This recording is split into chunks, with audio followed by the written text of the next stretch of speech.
Bien, bonjour et bienvenue dans ce webinaire qui a pour thème ISO 13485 et Quality System Regulation de la FDA vers un alignement. Le webinaire sera présenté par Axel Cressenville, qui avec plus de 20 ans d'expérience dans le domaine des DM et DMDIV est actuellement consultant chez Nexialist. La présentation durera une vingtaine de minutes et sera suivie par une dizaine de minutes pour répondre à vos éventuelles questions. Durant cette présentation, vous pouvez poser vos questions avec l'outil chat en bas de votre écran et je les formulerai à Axel à la fin de sa présentation. Si vous ne voyez pas correctement à l'écran les slides projetés, vous pouvez utiliser l'option d'affichage en haut de votre écran afin de le régler. Il est maintenant temps d'entrer dans le vif du sujet et je laisse la parole à Axel Cressenville. Bonjour et bienvenue à tous dans ce webinaire. Nous allons dans un premier temps faire un petit point sur le contexte et un peu d'historique par rapport à ces deux référentiels. Et puis, nous aborderons quelques rappels sur la base de la structure et l'utilisation de l'ISO. On fera bien évidemment de même avec le 21 CFR. Et ensuite, nous évoquerons le projet d'harmonisation du 21 CFR avec l'ISO avant de conclure rapidement. Donc, c'est parti pour un petit retour en arrière.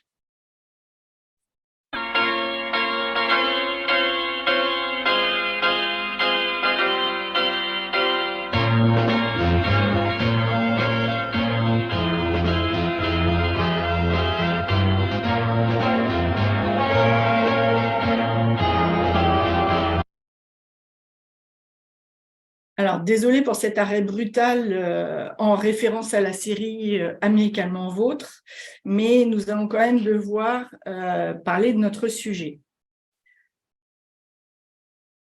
Donc, en fait, l'ISO a vu le jour à Londres en 1946 à travers les représentants de 25 pays. Environ un an plus tard, ils se sont réunis en comité technique et avec des groupes d'experts et qui se sont attelés à la normalisation internationale. C'est dans la fin des années 80 qu'apparaissent les premières normes de systèmes de management de la qualité de la série ISO 9000 que vous connaissez peut-être. Et c'est seulement une décennie plus tard que l'ISO décide de créer la première norme relative aux dispositifs médicaux, qui est issue de la 46001 et qui s'appelle Système de qualité, dispositifs médicaux, exigences particulières pour l'application de la norme EN ISO 9001. Donc, cette norme a été créée dans l'optique du marché unique en 1996. Cette première édition avait déjà pour but de répondre aux exigences de la directive 93/42. À la suite de cette première édition, une seconde édition a été mise à jour en 2003. Puis elle a été harmonisée en EN ISO 13485. En 2012, il n'y a pas eu de changement normatif, mais on a eu la mise en œuvre des annexes Z, que vous connaissez peut-être, qui clarifie la mise en ligne avec les directives européennes à l'époque. La troisième édition de cette norme ISO 13485, elle date de 2016. C'est un moment où, en fait, elle s'est séparée de l'ISO 9001, puisqu'elle ne suit pas l'annexe SL. Et en fait, elle met l'accent beaucoup sur les risques et sur les exigences réglementaires, ainsi que le rôle des parties prenantes. Et enfin, en 2021, on a eu un amendement qui s'appelle l'amendement A11, qui est l'harmonisation avec les deux règlements européens. Donc ça, c'est un peu pour l'évolution de cette norme ISO 13485.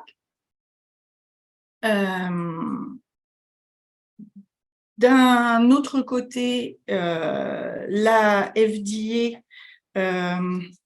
a pris sa forme actuelle, on va dire dans les années folles, c'est-à-dire vers 1930, même si elle existe depuis 1850. Et la conformité des DM a été mise en œuvre vers la fin des années 70. Et la première version du 21 CFR Part 820 date de 1978.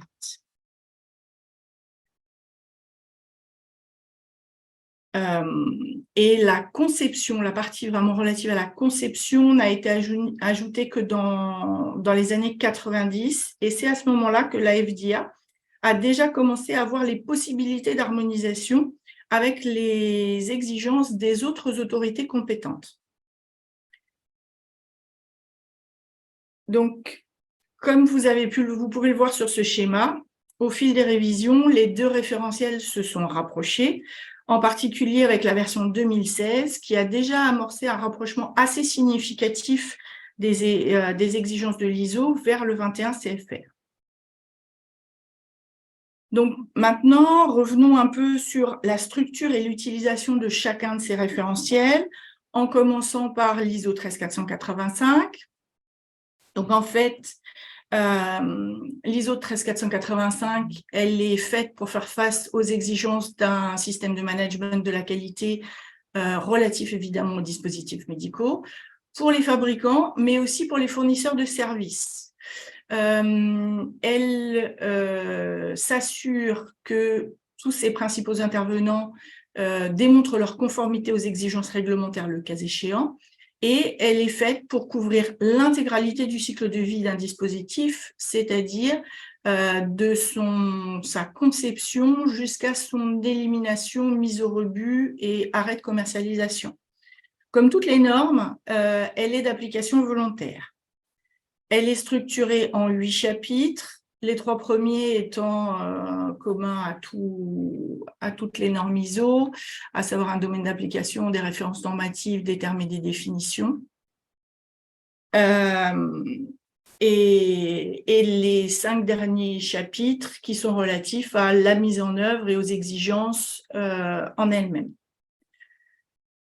Cette structure, elle peut se développer en divers sous-chapitres que je ne vais pas vous énumérer là, parce que ça n'a pas forcément d'intérêt, mais voilà, on a une progression en fonction de chacun des chapitres. Voilà. Les objectifs de cette norme sont, dans un premier temps, fournir des exigences applicables au DM pour un système de management de la qualité. C'est aussi d'établir et de maintenir des preuves de conformité. C'est encore faciliter l'harmonisation internationale. Et l'idée principale étant de produire régulièrement des DM qui sont sûrs et performants, de gérer les risques pour réduire les risques produits et d'améliorer les processus et l'efficacité. Et leur efficacité, je dirais. Intéressons-nous maintenant rapidement au QSR, c'est-à-dire au 21 CFR partie 820. Donc, ce référentiel fait partie de la réglementation Good Manufacturing Practices qui est en vigueur pour le marché américain. Il garantit que les dispositifs médicaux créés et développés pour le marché américain sont sûrs et suivent des processus qui sont satisfaisants à peu près tous les stades de développement. Et ils sont uniquement à destination des fabricants, c'est-à-dire qu'ils ne concernent pas les autres acteurs, que ce soit des distributeurs, des logisticiens, et surtout, ils ne sont pas opposables aux sous-traitants de fabrication, contrairement à l'ISO 13485. Si on fait un petit focus sur la structure, ce référentiel n'est qu'une partie des exigences applicables, puisqu'il fait partie d'un groupe de réglementation relative au DM, dont vous avez quelques exemples sur la slide, comme par exemple les incidents de la partie 803 ou l'enregistrement pour les fabricants étrangers qui font partie de la partie 807. Cependant, à la différence d'une norme, une réglementation est d'application obligatoire. Donc, ce référentiel se décompose en différentes sous-parties, en 15 sous-parties pour être exact. Et à l'heure actuelle, il existe une trentaine de clauses additionnelles, c'est-à-dire supplémentaires à la version 2016 de l'ISO 13485. Et donc, c'est principalement sur les domaines de la conception, de la production, de l'étiquetage, de l'inspection de production, des enregistrements et des méthodes statistiques. Donc maintenant, on va essayer de s'intéresser un petit peu à l'avenir. Donc, en février dernier, la FDA a proposé un draft d'amendement à la réglementation 21 CFR Part 820 en vigueur, qui est la même version que celle approuvée en 96. Hein. Donc, en fait, elle n'a pas encore bougé. Ce projet a été soumis à enquête publique en mars dernier. À ce titre, Nexialist a répondu à cette enquête publique et a proposé des commentaires. Donc, voilà. L'idée de ce projet de la FDA, c'est de faire converger ces exigences avec celles de l'ISO 13485, c'est-à-dire celles reconnues par d'autres autorités compétentes. Je vais tenter de vous présenter dans les grandes lignes, les méthodes qui étaient employées pour cette proposition. Donc, la proposition tient sa source dans le fait que la FDA a défini que si elles sont appliquées dans leur intégralité, les exigences de l'ISO sont sensiblement similaires aux exigences du QSR. Ils ont donc décidé, dans la majorité des articles, de faire le lien ou de faire la référence à l'ISO 13485.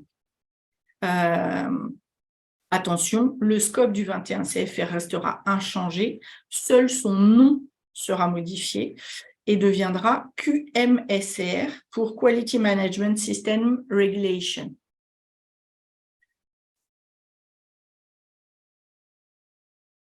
Donc, vous allez me dire, c'est bien gentil tout ça, mais concrètement, ça donne quoi? Ça veut dire qu'un certain nombre de définitions vont être supprimées, celles qui n'ont pas d'équivalent dans l'ISO et qui ne sont pas nécessaires à la compréhension ou à la mise en œuvre de la réglementation, par exemple. Si je vous dis establish, parce qu'on considère qu'il est précisé dans la partie clarification des concepts, c'est-à-dire le chapitre 02 de l'ISO 13485-2016, que lorsqu'une exigence est documentée, elle doit être établie, implémentée et maintenue. La FDA a considéré de ce fait que established n'a plus besoin d'être une définition spécifique pour la FDA. De même, le DMR, c'est-à-dire le Device Master Record, ils ont considéré que ce point était couvert par le chapitre 4.2.3 du dossier, qui est le dossier du dispositif médical. Et donc, du coup, ils ne jugent plus nécessaire de maintenir cette définition spécifique. De la même façon, ils ont décidé de remplacer la partie le management with executive responsibility par top management, qui est quelque chose qui est défini dans la version anglaise de l'ISO 13485, version 2016. Donc, en revanche, certaines définitions vont être conservées, comme par exemple les components, finished devices, human cells tissue or cellular tissue-based product et regulated as a device, les design validation, les remanufacturer, le non-conformity et le verification, qui sont des choses spécifiques et qui ne sont pas définies dans l'ISO 13485 en tant que telles.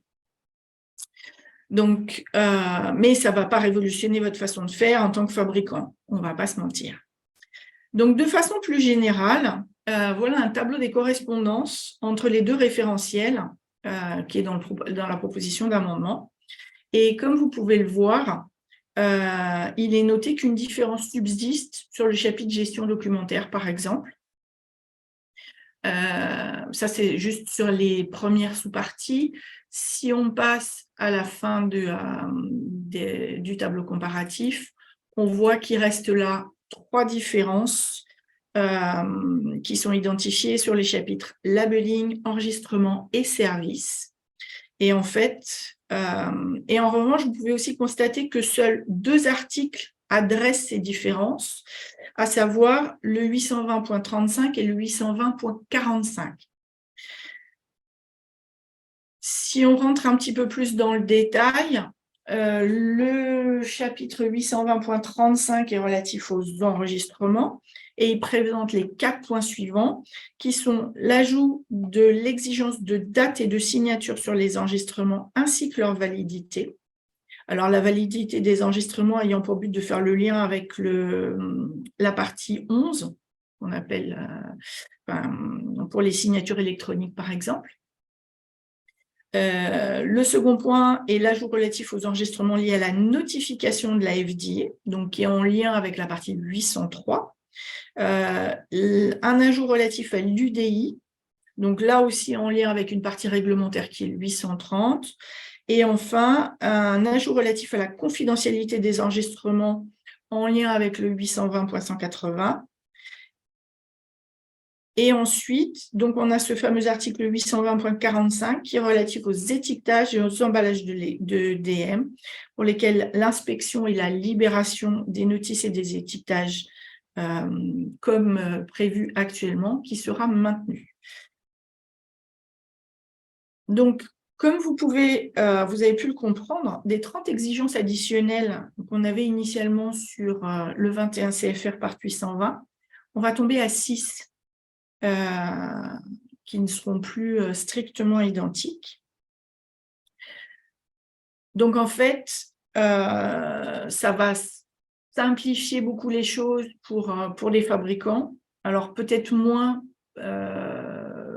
pour certains que pour d'autres, mais globalement, ça veut dire que quand vous serez conforme à l'ISO 13485, ben, à l'exception près de ces 6 clauses, vous serez conforme au 21 CFR par 820. J'attire quand même votre attention sur le fait que la FDA n'a pas prévu de demander aux fabricants de détenir un certificat ISO 13485. Elle a prévu d'adapter ses techniques d'audit, mais c'est un sujet sur lequel on n'a pas encore de visibilité. D'autre part, il est prévu une période de transition d'1 an après l'adoption du QMSR. Et voilà, la FDA continuera à inspecter les fabricants, sauf s'ils participent au programme MDSAP. Et c'est à ce titre, si les fabricants participent au programme MDSAP, qu'il faudra faire intervenir un auditing organization pour cette certification MDSAP, mais sinon, la FDA ne demandera pas aux fabricants de faire intervenir de notified body ou de quelconque auditing organization définie. Donc, rapidement pour conclure, à retenir, il y a quelques définitions, à quelques définitions près qui seront maintenues. Les exigences relatives spécifiques aux enregistrements, les exigences relatives à la libération et à l'étiquetage des notices, ben, les exigences de la FDA vont se confondre avec celles de l'ISO 13485-2016. Et en conclusion,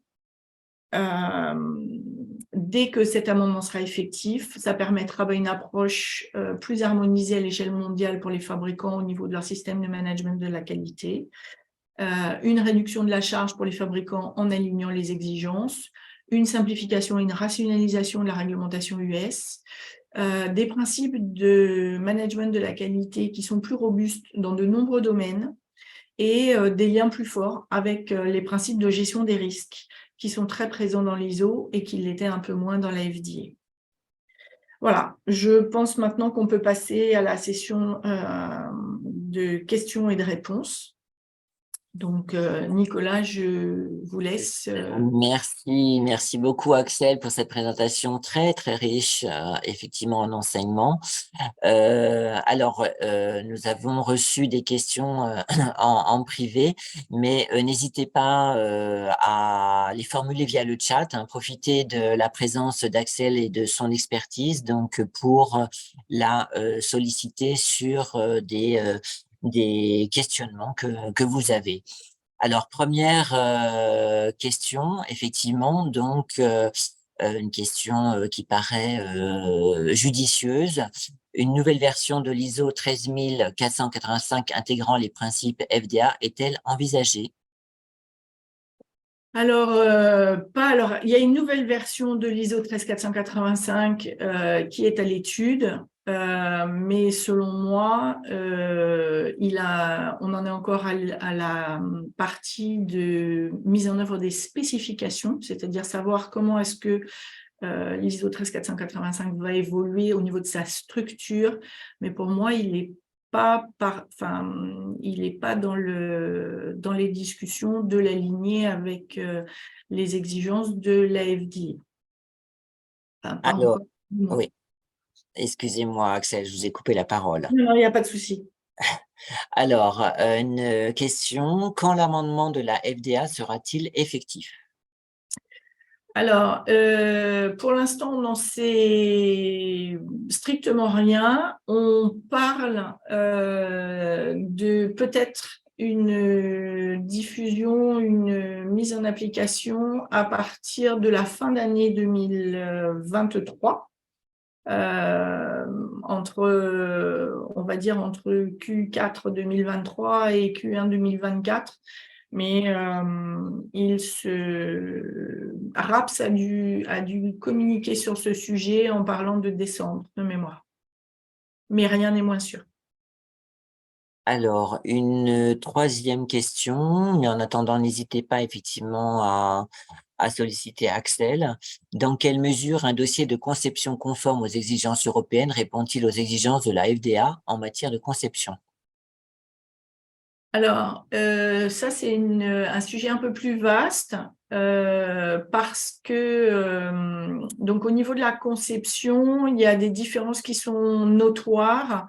En particulier, une notion qui n'existe pas dans l'ISO, qui est la présence et la participation d'un candide à l'ensemble des revues de conception et des design reviews. Il doit y avoir quelqu'un qui n'est pas impliqué dans l'étape qui est revue, mais qui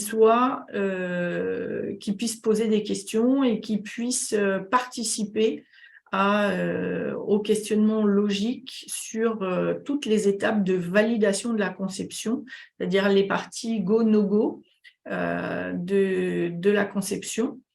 Donc, à ces exceptions près-là, votre dossier de conception suivant l'ISO 13485 est conforme aux exigences de la FDA. Sachant que c'est un peu plus complexe que ça comme approche, puisque il y a un lien vers ce qui pour l'instant est le DMR, qui n'existe pas vraiment chez nous, mais qui est plus ou moins identique par rapport au dossier du dispositif médical.